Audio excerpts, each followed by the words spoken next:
Hello Pisces, Sun, Moon Rising, and Venus signs. Kamusta kayo? Sana po nasa mabuti kayong kalagayan. Welcome back po sa Star Tarot. At kung bago kayo rito, welcome din po kayo.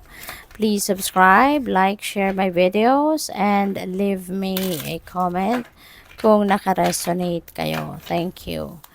So, Pisces, first message ninyo, masculine energy. Ayan. So, this is good.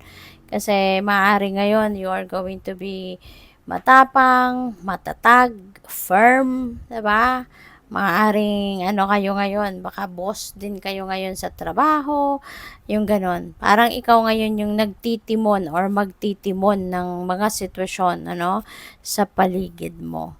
Maaari din ang iba sa inyo rito, is baka meron kayong fake news.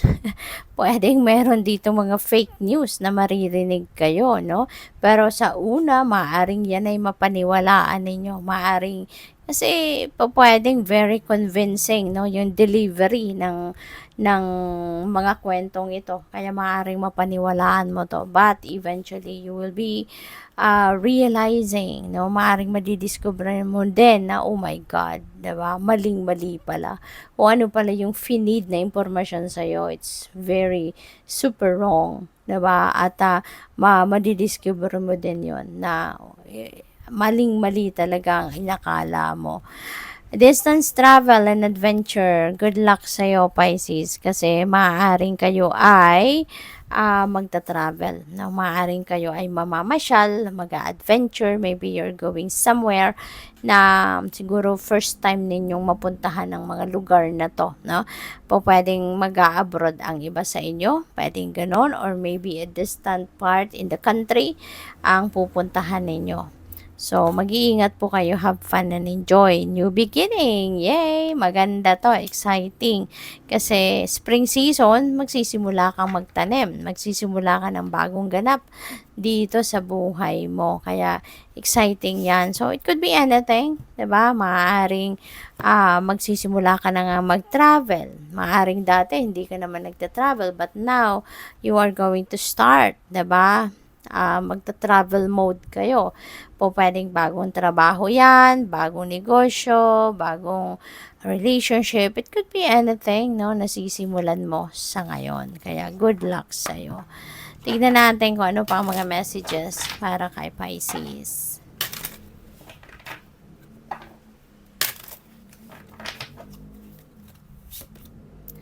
When life gets difficult, get up, get dressed, and look yourself in the mirror and say, not today, I got this. Okay?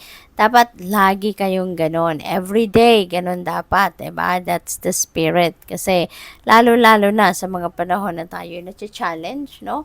Dapat hindi tayo talaga susuko. Diba? Hindi tayo susuko. Hindi tayo mag-give up. No? Let's always get up. Now, let's always fight. Kasi, that's what we are. Diba? That's what we are. Dapat palaban tayo. Okay?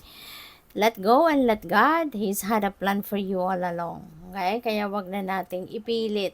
Okay? Wag na nating i-insist kung ano man yung gusto natin mangyari.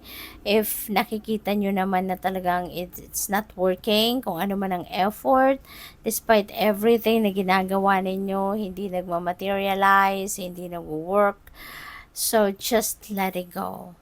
Okay? Release it, let go, and let God. Okay?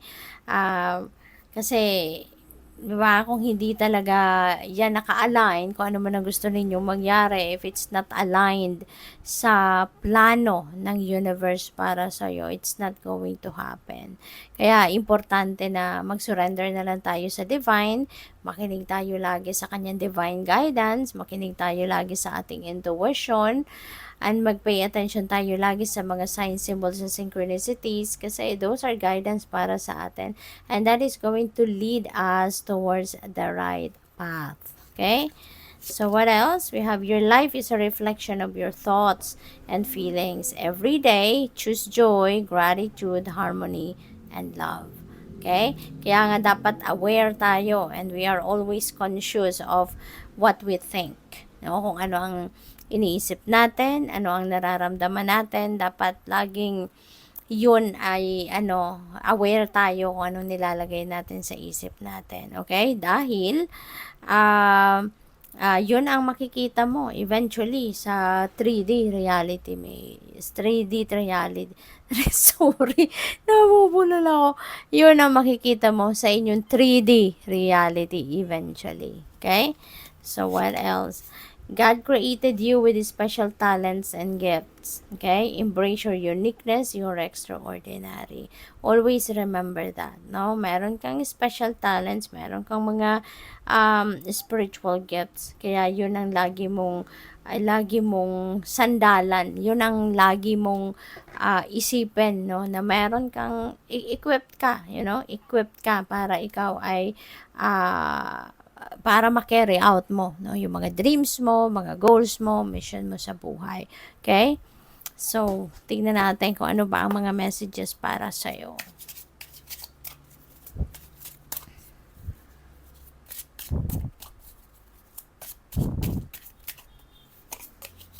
So, we have the Three of Cups. This is really beautiful. Merong kasiyahan, merong celebration. So, pwedeng okasyon, pwedeng may okasyon, pwedeng may birthdays, anniversary dyan, baka may debut, baka merong engagement party or wedding party, pwedeng ganon, no?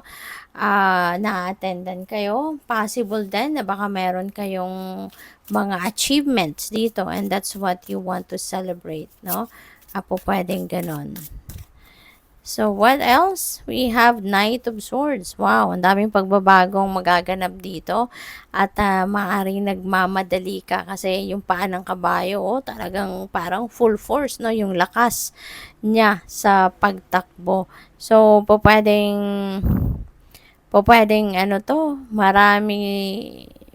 marami kayong gagawin, Maraming changes ang pwedeng gagawin kayo. Maraming sisimulan bagong kaganapan, kaya super excited ka at nagmamadali. Pwedeng ganun ang ganap dito for some of you.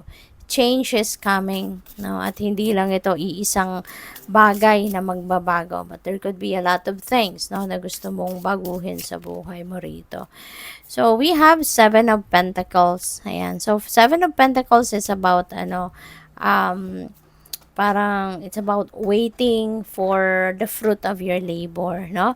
Pwedeng ang iba sa inyo rito, nag-check na, nag-ano na kayo, nag-i-evaluate na kayo of what you have done, no? Kasi baka chine-check ninyo, ano pa kaya ang kulang? May kulang pa kaya kung hindi pa na ginagawa, kung bakit hindi pa to ready for harvest ng mga bunga ng tinanim mo. So, pwedeng gano'n. Maaring meron ditong gagawin kayong pagninilay-nilay, pagmumuni-muni, you're going to re-evaluate what is happening in your life, no? Dahil maaring ito nga, 'di ba? Meron kayong hinihintay.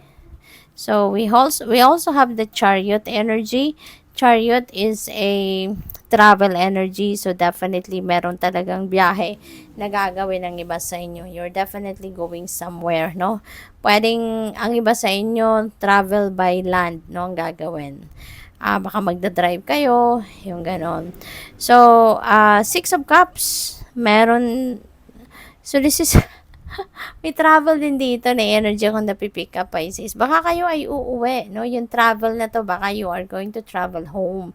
Baka ang iba sa inyo, papasyal kayo sa magulang ninyo, 'di ba? Maaaring galing kayong abroad at uuwi kayo to see your parents, to be with your loved ones, to be with your children, no? Depende sa inyong sitwasyon.